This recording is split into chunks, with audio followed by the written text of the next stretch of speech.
విధంగా ఖమ్మం జిల్లాలో 2 గంటలలో 42 సెంటీమీటర్ల వర్షం పడ్డది. దాదాపుగా దాంతో పూర్తిగా అతలాకుతలం అయిపోయింది ఖమ్మం. దాంట్లో కొత్త కలెక్టర్లు వీళ్ళందరూ కూడా పూర్తి స్థాయిలో అక్కడ సహాయాన్ని అందించకపోవడం వల్ల కొంత నష్టం జరిగింది. ఈసారి అట్లాంటి తప్పిదాలు జరగడానికి వీల్లేదు. అందరు కలెక్టర్లను అలర్ట్ చేస్తున్నా. చీఫ్ సెక్రటరీ గారు కూడా నేను ఆదేశాలు ఇస్తున్నా.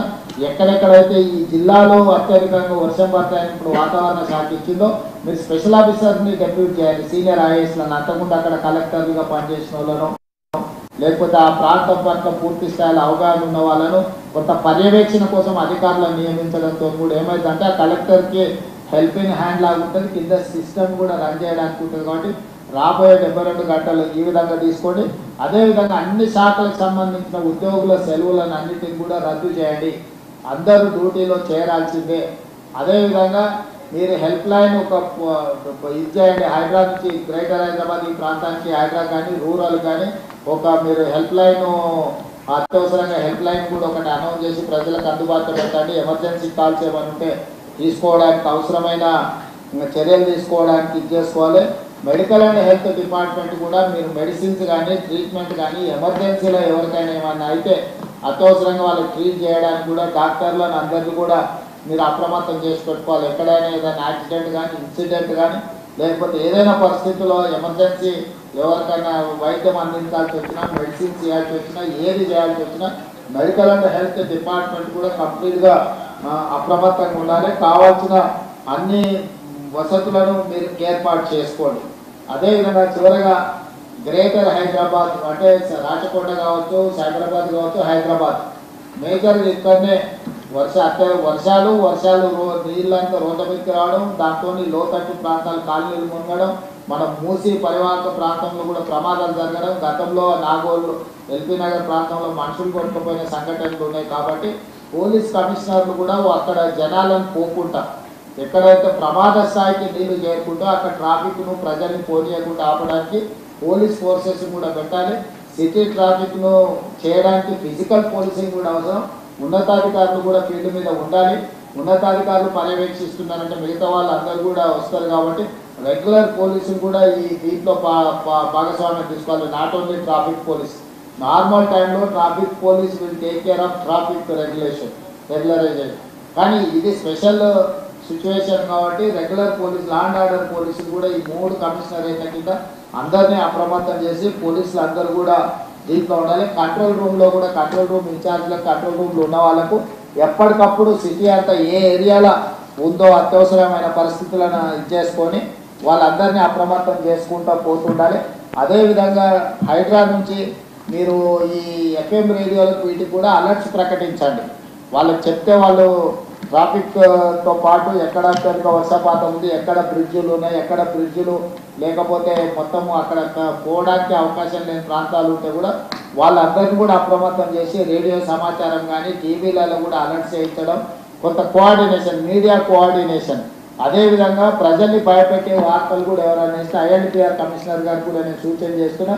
మీరు ఒక టీంను పెట్టుకొని ఎవరైనా ఒక భయానక వాతావరణం సృష్టించడానికి తప్పుడు వార్తలు ఎవరైనా ప్రసారం చేస్తే ఇమ్మీడియట్గా ఆ ఛానల్స్ని కానీ వాళ్ళని కానీ మీరు ఇమ్మీడియట్గా అప్రమత్తం చేసి వాళ్ళకి సమాచారం అందించండి.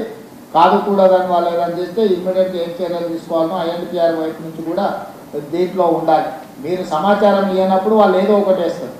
మీరే అందుబాటులో ఉండి సమాచారం తెచ్చుకొని వాళ్ళకి సమాచారాన్ని అందిస్తే వాళ్ళు వాస్తవాలను కూడా ప్రకటించే అవకాశం ఉంటుంది. కాబట్టి ఐఎన్టీఆర్ డిపార్ట్మెంట్, సిపిఆర్ఓ వీళ్ళందరూ కూడా సమాచారాన్ని ఎప్పటికప్పుడు మీడియా ద్వారా కూడా ప్రజలకు చేరేటట్టు మీడియాను కూడా అప్రమత్తం చేయడం, మీడియా కూడా సమాచారం అందించే కార్యక్రమాలను కూడా తీసుకోవాలి.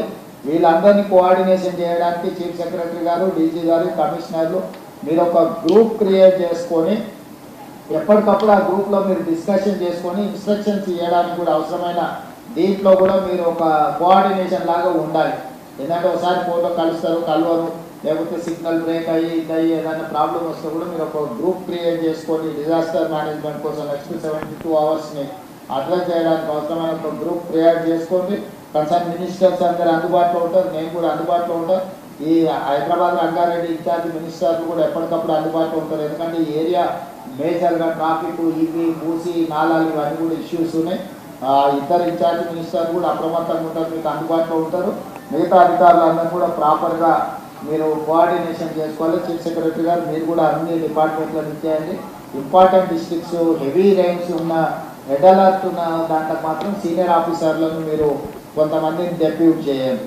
దాంతో ఇది అవుతుంది. తర్వాత ఇరిగేషన్ డిపార్ట్మెంట్ కూడా మీరు వాటర్ ఇన్ఫ్లో అవుట్ఫ్లోస్ క్యాలిక్యులేట్ చేసుకొని ఎప్పటికప్పుడు గేట్ పెట్టడం కానీ, లేకపోతే వాటర్ని స్ట్రీమ్ లైన్ చేయడం కానీ, ఎక్కడికక్కడ విడుదల చేయడం కానీ ఉంటుంది. మీరు చాలా వరకు ఏంటంటే ఇప్పుడు గోదావరిలో, కృష్ణలో ఫ్లో ఎక్కువ లేదు కాబట్టి వర్షం వచ్చినా నష్టం లేదనే ఏదైతే ఆలోచనలు ఉందో, రీసెంట్ డేస్లో క్లౌడ్ బస్ట్ వల్ల ఎక్కువ డ్యామేజ్ అవుతుంది. వాటిని అప్రమత్తంగా ఉండండి. ఇప్పుడు అత్యధికంగా మన సిస్టమ్ అంతా 24 గంటలకు 2 సెంటీమీటర్ల వర్షం కురిస్తే సరిపోయే వ్యవస్థ ఏర్పాటు చేసుకున్నాం మనం పట్టణాలలో. కానీ 2 గంటలలో 30-40 సెంటీమీటర్లు వచ్చినప్పుడు మనకున్న డ్రైనేజ్ వ్యవస్థ కానీ, మనకున్న రోడ్ల వ్యవస్థ కానీ సరిపోదు. దాంతో ఏమవుతుందంటే పూర్తి స్థాయిలో ఎంత మీరు అటెండ్ చేసినా రోడ్ల మీద మొత్తం నీళ్లు నిలిచిపోతున్నాయి, ట్రాఫిక్ నిలిచిపోతుంది. దాన్ని దృష్టిలో పెట్టుకొని వీలైనంత మేరకు చీఫ్ సెక్రటరీ గారికి సూచన చేస్తున్న స్కూల్స్, కాలేజెస్ కూడా కంటిన్యూగా నడపాలన్నా, హాలిడేస్ ఇవ్వాలన్నా పరిస్థితిని బట్టి అంచనా వేసుకోండి. అదేవిధంగా ఐటీ ప్రొఫెషనల్స్ కూడా వర్క్ ఫ్రమ్ హోమ్ చేయడానికి అవకాశం ఉంటే వాళ్ళని కూడా అప్రమత్తం చేయండి. వీలైనంత మేరకు ప్రజల్ని రోడ్ల మీదకి రాకుండా జాగ్రత్తగా సేఫెస్ట్ ప్లేస్లో ఉండేటట్టు డిపార్ట్మెంట్ పరంగా అప్రమత్తం చేయండి. మీరు కూడా డిఫరెంట్ డిపార్ట్మెంట్స్, నేను special chief secretary IT and వాళ్ళకు కూడా సంజయ్ కూడా నేను ఇన్స్ట్రక్షన్ ఇస్తున్నా. శ్రీధర్ బాబు గారితో కోఆర్డినేట్ చేసుకొని ఐటీ కంపెనీలు కూడా వీలైతే నెక్స్ట్ 2-3 రోజులు వర్క్ ఫ్రమ్ హోమ్ చేసుకోవడానికి అవకాశం ఉంటే దాన్ని కూడా ఎగ్జామిన్ చేయమని వాళ్ళకి చెప్పండి, వాళ్ళని అలర్ట్ చేయండి. సైబరాబాద్ కమిషనర్ కూడా ఆ ఏరియాలో ఐటీ కంపెనీలు టచ్లు ఉంటాయి కాబట్టి వీలైతే సైబరాబాద్ కమిషనర్ గారు కూడా వాళ్ళతో కోఆర్డినేషన్ చేసుకొని వీలైనంత మేరకు వర్క్ ఫ్రమ్ హోమ్ అయ్యేటట్టు చూడండి. దాంతో ఏంటంటే రోడ్ల మీదకి కొంత ట్రాఫిక్ తక్కువ ఉంటే హ్యాండిల్ చేయడం ఈజీ అవుతుంది. స్కూల్స్ అండ్ కాలేజెస్ కూడా పరిస్థితి బాగాలేకపోతే అవసరమైతే సెలవులు ప్రకటించైనా 2 రోజులు వాటిని స్ట్రీమ్ లైన్ చేసుకోవడానికి అవసరమైన వాటిని కూడా మీరు చర్యలు తీసుకొని ఇచ్చేయండి. దీని ప్రకారం ఏ చిన్న ప్రాణ నష్టం, ఆస్తి నష్టం, పశు సంపద నష్టం ఎలాంటివి జరగడానికి వీల్లేదు. జంట నగరాలలో పాత భవనాలు ఏమైనా ఉంటే కూడా జనాలు అక్కడ నుంచి ఖాళీ చేయించండి.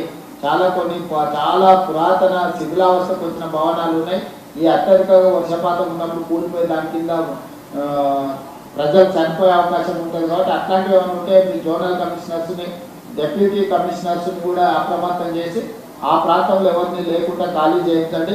విద్యుత్ శాఖ కూడా ఇంపార్టెంట్. చాలా వరకు హైదరాబాద్లో వర్షాలు రాగానే చెత్త కూలిపోయి కరెంటు పోల్ల మీద పడి అవి కూలిపోయి కరెంటు పోయే అవకాశం ఉంది కాబట్టి వెంబడే ఆ కరెంటును పునరుద్ధరించడానికి అవసరమైన చర్యలు కూడా తీసుకోవాలి. అవసరం అనుకుంటే జనరేటర్స్ కానీ లేకపోతే మూవబుల్ వెహికల్ మీద ట్రాన్స్ఫార్మర్స్ పెట్టి మూవ్ చేసి రిస్టోర్ చేయడానికి అవసరమైన ప్రణాళికలు కూడా అన్నీ సిద్ధం చేసుకొని రాబోయే 72 గంటలు అందరూ అప్రమత్తంగా ఉండాల్సిందిగా ఆదేశిస్తూ ఈ సమావేశంలో పాల్గొన్న మంత్రులకు, ఉన్నతాధికారులందరికీ కూడా నేను ఈ సూచన ద్వారా ఈ సమావేశాన్ని ముగిస్తున్నాను. ధన్యవాదాలు. Thank you sir. ఒక మాట చెప్పి ముగిస్తాను సార్. ఏంటంటే TR 27 ఒక ప్రొవిజన్ ఉంది.